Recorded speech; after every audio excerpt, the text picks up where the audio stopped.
Hola, soy Iván Blanco y esto es Marketing de Influencers, un programa perfecto para todo tipo de profesionales, desde influencers o aspirantes a influencers, creadores de contenido, marcas, emprendedores o todo tipo de profesionales del marketing. Aquí desterraremos mitos y prejuicios que existen contra este sector. Explicaremos cómo llevar estrategias de marketing de calidad trabajando con ellos, hablaremos de temas de actualidad y, por supuesto, os ayudaremos a alcanzar el objetivo de ser influencers. No os olvidéis suscribiros en cualquier plataforma de podcasting para estar atentos a nuevos episodios y dejar 5 estrellas si me escucháis desde Spotify. Abrocharos los auriculares, que comenzamos.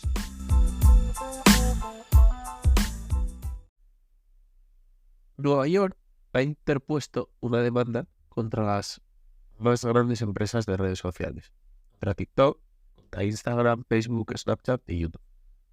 Vamos, básicamente TikTok, Meta, Snapchat y Google. La acción legal argumenta que estas compañías han diseñado y promovido plataformas para atraer a los jóvenes con escasa supervisión parental. Este litigio ya hay uno similar en California en 2022 y bueno, he querido un poco reflexionar sobre un poco todo esto. Voy a contaros un poco la historia y luego reflexionamos. El alcalde de Nueva York, que es Eric Adams, anunció esta demanda y cree que es que estas empresas estaban afectando la salud mental de los adultos jóvenes y de los menores. Y bueno, pues que ellas eran conscientes de ello. Es decir, eran conscientes de que han desarrollado y promovido plataformas que atraen y enganchan a los jóvenes. Y bueno, pues han pasado de ello y se han aprovechado de ello. El argumento que dan ellas es el que han dado pasos para proteger a los más jóvenes con protecciones para los menores de edad, controles parentales, que no puedan utilizar la plataforma personas demasiado, o sea, de edades de menos de, creo que son 16. Bueno, pero bueno, como comunicaba el alcalde de Nueva York, durante la última década hemos visto cómo el flujo de contenido perjudicial y bueno, como el diseño de esas plataformas precisamente parecen indicar nada similar a proteger a los más jóvenes. En Google dieron las acusaciones. Sí que es verdad que si yo tuviera que decir una plataforma que me parece que hace las cosas un poco mejor de las redes sociales, sí que hablaría de YouTube, porque sí creo que YouTube, con el modo para niños y el contenido que tiene y cómo se consume ese contenido, me parece la más sana. Dentro de que todas me parecen bien sanas. Estaríamos como eligiendo cuál es el chocolate más sano del supermercado. Sería el que menos azúcares tiene, ¿no? Google también dijo que colaboró con expertos en juventud, en salud mental y crianza de los hijos y que han desarrollado servicios y políticas para garantizar todo esto. Meta, por su parte, afirmó haber trabajado durante una década en estos temas y manifestó su compromiso de proporcionar experiencias en línea seguras y adecuadas a los más adolescentes y hablaba de tener 30 herramientas para ello. Pues bueno, en este podcast ya hemos hablado mucho de esta temática. Hemos visto cómo muchas personas que han trabajado, por ejemplo, en Meta han reconocido cómo la aplicación era consciente del daño que estaba haciendo y cómo se desoyeron todos esos informes. Y seguimos viendo cómo las redes sociales siguen intentando generar la mayor interacción posible,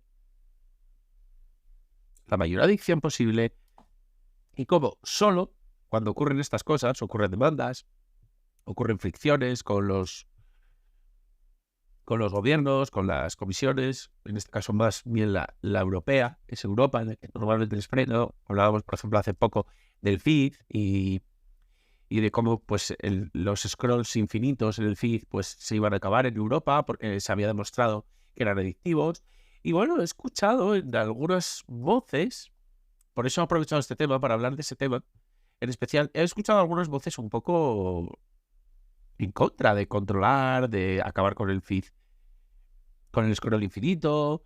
Hablaban de que es responsabilidad de los padres y no sé, creo que es cierto que hay una responsabilidad en casa, que limitar no es siempre la solución. Yo estoy totalmente de acuerdo, pero en el caso, por ejemplo, del scroll infinito, es que ni los propios adultos lo controlamos bien. Es algo que se controla mal. Es algo que es muy adictivo y es lógico que tenga que haber unos límites. Es como cuando, por ejemplo, en el casino, en muchos sitios hay leyes en las que te tienen que venir e informar cuando llevas determinado dinero apostado, porque se sabe, o se ha demostrado que aunque tú seas consciente del dinero que estás apostando y de lo que estás haciendo porque eres un adulto, llega un momento en el que entras ya en una especie de trance en la que hay que haber unos mínimos mecanismos de avisarte, de ponerte una pequeña toma tierra, que son insuficientes la mayoría de las veces. Y pasa un poco con el scroll infinito. Si es algo que no podemos ni controlar los adultos, ¿cómo podemos esperar que lo controlen los más jóvenes? Los jóvenes se enganchan más fácil, sus cerebros todavía están en fase de crecimiento, todavía les cuesta más entender estas cosas. No sé, o sea, me parece... Es pedirles unos mínimos. Las redes sociales, por supuesto, tienen muchísimas cosas buenas, pero hay que pedirles unos mínimos. Y entiendo la demanda, y entiendo, por supuesto, es que han salido demasiadas voces ya diciéndolos, como la mayoría no saben. Porque Meta no sabía, y ByteDance, que es la de TikTok, copia muchas cosas a Meta, e incluso es más perjudicial, y ha aprendido de lo que se sabe en China donde son súper adictivas, y hay todavía menos controles incluso, para algunas cosas, porque para otras sí, para el control de contenidos hay más, pero tú ves TikTok y es casi como una máquina tragaperras. Y sabemos perfectamente lo que una máquina tragaperras produce en el cerebro por las luces, o sea, es que al final es como formas que son incontrolables porque nuestro cerebro, si se las das, no las puede controlar. Sería algo así como si nos estuvieran insuflando droga. O sea, al final ningún cuerpo se puede resistir a esas drogas, ¿no? Pues pasa un poco con las redes sociales. Muy difícil. Si pudiéramos diseñar el Instagram que quisieran ellos tener, o sea, es que sería casi imposible escapar. Conseguiría hacer todo tipo de estrategias para al final acabar enganchándote. Entonces, es normal. Y yo creo lo que ha pasado, y está pasando en Estados Unidos. Al final Estados Unidos siempre ha sido más benévolo, siempre ha sido más liberalista, e incluso, bueno, ha querido no hacerle demasiada pupa a sus propias empresas, porque al final son empresas muy americanas. Y sin embargo ya vemos estas cosas. Y ya vemos como hace poco ha habido un juicio y han llamado pues a los CEOs de todas estas compañías para que tuvieran que testificar y dar razones. Y hemos escuchado alguna mentira. Hemos escuchado alguna cosa que es una mentira. Ha estado feo. No he querido hablar mucho de ese tema porque ya lo había tocado bastante en el podcast y puedes llegar a sobrecargar, pero en las declaraciones, por ejemplo, de Mark Zuckerberg, yo le he visto decir cosas que casi 100% sé que no son ciertas. Él sí que sabía más de lo que decía, sí que se habían dado cuenta y sí que no tomaron las medidas en su momento. Así que bueno, pues vemos como las redes sociales se les sigue cerrando el cerco. Esto es un aviso a navegantes, a los que dependemos de las redes sociales, a los que vivimos de ellas, de siempre saber que, pues, bueno, generan ruido, generan problemas y que, bueno, puede llegar un momento en el que ya no sean las redes sociales que a día de hoy conocemos, ¿no? Y que cambien, y que a veces ese cambio puede también perjudicar al creador, evidentemente. Entonces, tenemos que ser conscientes de ello y, bueno, por el lado de creadores, por supuesto, por el lado de usuarios, controlarlos muchísimo. Y por el lado, por supuesto, de los que sean padres, mucho más, por lo que les decimos, por lo que dicen toda la gente que sabe de esto, que yo no soy uno de ellos, pero leo a la gente que sabe que al final un niño es muchísimo menos consciente y su cerebro es como todavía más fácilmente manipulable por ese tipo de mecanismos, de luces, de colores, de todo esto. Y cuanto más pequeños, más.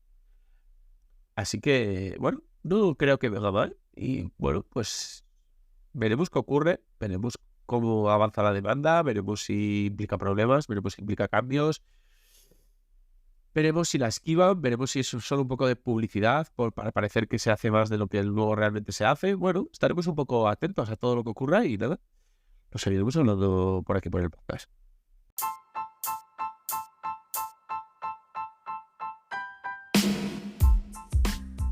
Y hasta aquí ha llegado el episodio.